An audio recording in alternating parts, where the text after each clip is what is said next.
అహంకారం పనికిరాదు. ఒక్క విషయం చెప్తున్నా మీకు, కోనసీమలో చిరంజీవికి జగన్మోహన్ రెడ్డికి కంపారిజన్ ఉందా తమ్ముళ్ళు? కంపారిజన్ ఉందా అని అడుగుతున్నా మిమ్మల్ని, ఉందా అని అడుగుతున్నా. చిరంజీవి కొన్ని సంవత్సరాలుగా చిత్రసీమలో రారాజుగా వెలిగినటువంటి వ్యక్తి. వారి యొక్క కళామ తల్లికి చేసిన సేవలు గుర్తుపెట్టుకుని కేంద్ర ప్రభుత్వం కూడా పద్మ విభూషణ్ ఇచ్చారా లేదా అని మిమ్మల్ని అడుగుతున్నా. అదే మరిగా Rajamouli one of the best director. ఆయన సినిమాలు తీశాడు, బాహుబలి ఇవన్నీ.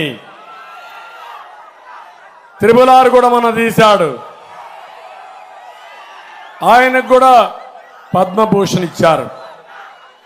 అలాంటి మహామహుల్ని, సినిమా హీరోల్ని పిలిపించి ఇంటి దగ్గర అవమానం చేసిన విధానం ఒక్కసారి మీరు గుర్తుపెట్టుకోవాలి. నేను 14 సంవత్సరాల ముఖ్యమంత్రిగా ఉన్నా. ఏ నటుడు కూడా నేను అవమానం చేయలా. నటుల్ని గౌరవించిన సంస్కారం మాది.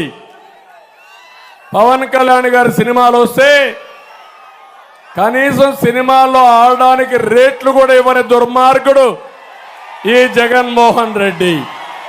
అంటే మనమందరం ఆయనకు బానిసలు కాబట్టి ఆయనకు ఊడిగం చేస్తే మన సినిమాకు రేట్ ఇస్తాడు. వీళ్ళ అబ్బా సొత్తు, వీళ్ళ నాయన సొత్తు అనుకున్నాడు.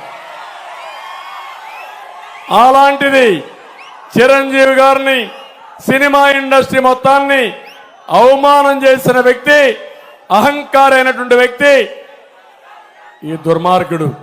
కానీ పవన్ కళ్యాణ్ గారిని నేను అభినందిస్తున్నా, బాలకృష్ణని అభినందిస్తున్నా. నీ సినిమాలను ఏమైనా చేసుకో, ఆడగనకపోతే చూసుకుంటాం, నాకు మెరిట్ ఉంటే ఆడతాయని చెప్పిన వ్యక్తులు పవన్ కళ్యాణ్ గారు అని చెప్పి కూడా నేను మీకు తెలియజేస్తున్నా. ఒక సంస్కారం ఉండాలి, కుసంస్కారం మంచిది కాదు. అందుకే మీరు ఆలోచించుకోవాలి. సంస్కారం లేని వాళ్ళు అదే అంటారు పెద్దవాళ్ళు సుభద్ శతకంలో, సునకాన్ని తీసుకుపోయి సింహాసనం పైన కూర్చొని పెడితే దాని బుద్ధి మారదని. అదే జరిగింది రాష్ట్రంలో.